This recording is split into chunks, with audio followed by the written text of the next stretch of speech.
Hello అండి, అందరికీ welcome back to my channel. ఈరోజైతే మామిడికాయ పచ్చడి పట్టానండి. ఇవైతే ఊరు నుంచి తెచ్చుకున్నాం. ఆ ఊరు కాడ ఇంట్లో చెట్టు ఉంది. చెట్టుకాయలు అయితే ఒక 10 కాయలు తెంపుకొచ్చాను, కానీ ఒకటైతే పిల్లలు కోసుకొని తినేశారు. ఇవైతే శుభ్రంగా కడిగి ఆరబెట్టి బట్టబెట్టి తుడుచుకొని ముక్కలు అయితే కొట్టించుకొచ్చాను బయట మార్కెట్లో. ఒక కాయకి 6 రూపాయలు తీసుకున్నారండి ముక్కలు కొట్టినందుకు. ఇంకా శుభ్రంగా తీసుకొచ్చినాక ఇంటికి ఇలా బట్ట పెట్టి నీట్గా తుడుచుకొని ఆరబెట్టుకోవాలి గాలికి. అంటే లోపల జీడి పైన ఒకటి పల్చటి పొరలాగా ఉంటుంది, అది కూడా తీసి ఆరబెట్టుకోవాలి. ఇప్పుడైతే పచ్చడికి ఏమేం కావాలో ఒకసారి అన్నీ చూసుకుందామండి. ఇవైతే శుభ్రంగా ఆరబెట్టుకున్నవి: మామిడికాయ ముక్కలు, కారం, ఆవాల పిండి, మెంతి పిండి, కొన్ని మెంతులు, ఇదైతే ఉప్పు. ఆర్డినరీ ఉప్పు అంటే మనకి ఇస్తారు పచ్చళ్ళు పట్టుకుంటామంటే.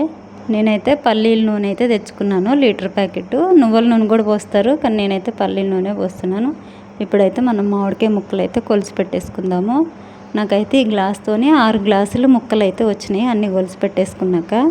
ఇప్పుడైతే ముందుగా కొలిసి పెట్టుకున్న ముక్కల్లోకి ఒక సగం చెంచా పసుపు వేసి, మనం ముందు తెచ్చిపెట్టుకున్న నూనెలోనే కొంచెం నూనె పోసి మంచిగా కలిపి ఒక 5 నిమిషాలు అయితే పక్కకు పెడదాం. ఇలా చేస్తే ఏంటంటే మనకు ముక్క అనేది ఎక్కువ రోజులు ఉంటుంది, అంటే తొందరగా మెత్తబడకుండా గట్టిగా ఉంటుంది అన్నమాట పచ్చడిలో ముక్క. ఇంకా ముక్కల్లో నూనె అంతా వేసి మంచిగా కలిపి పక్కకు పెట్టేసుకున్నాక ఇప్పుడైతే మనం ముక్కల్లోకి ఉప్పు కారం ఎంత వేసుకోవాలో చూద్దాం. మనం ఏదైనా స్టీల్ గిన్నె తీసుకోవాలండి, సిల్వర్ తీసుకోవద్దు. నీకైతే 6 గ్లాసులు ముక్కలు వచ్చినాయి కాబట్టి నేను సగం కంటే ఎక్కువ ఉప్పు వేసాను. ఇలా గడ్డలు ఏమైనా ఉంటే నీట్గా కలిపి పెట్టేసుకోవాలి. కారం అండి, తలకొట్టి ఒకటి వేసాను కారం. కొంచెం ఎక్కువ తినే వాళ్ళు ఉంటే ఒక గ్లాస్ అయినా వేసుకోవచ్చు. ఆవాల పొడి సగం కంటే కొంచెం ఎక్కువ, కారం వేసిన దానికంటే 1 ఇంచు తక్కువ వేసాను. 1 స్పూను మెంతి పిండి, 1 చెంచా అంతా మెంతులు వేసి మంచిగా కలుపుకోవాలి. దీంట్లో కొంతమంది శనగలు కూడా వేసుకుంటారండి. మనం ఉడకబెట్టుకొని తింటాం కదా, నల్ల శనగలు అంటారు, కొమ్ము శనగలు అంటారు, అవి కూడా వేసుకుంటారు. ఇప్పుడు నా దగ్గర అయితే లేవు కాబట్టి నేను ఇవే వేసి కలుపుతున్నాను. ఉప్పు కారం అంతా మంచిగా నీట్గా కలుపుకున్నాక ముందుగా నానబెట్టుకున్నాం కదా నూనెలో, ఆ ముక్కలు కూడా వేసి మంచిగా కలుపుకుందాము. ఇవన్నీ బాగా కలిసిపోయేలాగా కలుపుకోవాలి. దీంట్లో అయితే ఒక ఐటెం మిస్ అయింది, నేను అది చెప్తాను కొద్దిసేపు అయినాక. ఇట్లా మంచిగా నీట్గా అన్నీ కలిపేసుకున్నాక మంచిగా బాగా కలుపుకోవాలండి. కిందకి మీదకి ఉప్పు కారం అన్నీ ముక్కలకు పట్టేలాగా మంచిగా కలుపుకొని నూనె వేసి కూడా ఒకసారి కలుపుకుందాము. నేనైతే లీటర్ ప్యాకెట్ తెచ్చగానే నేను 1/2 కేజీయే పోసాను నూనె. కావాలంటే మళ్ళీ మనం తర్వాత పోసుకోవచ్చు.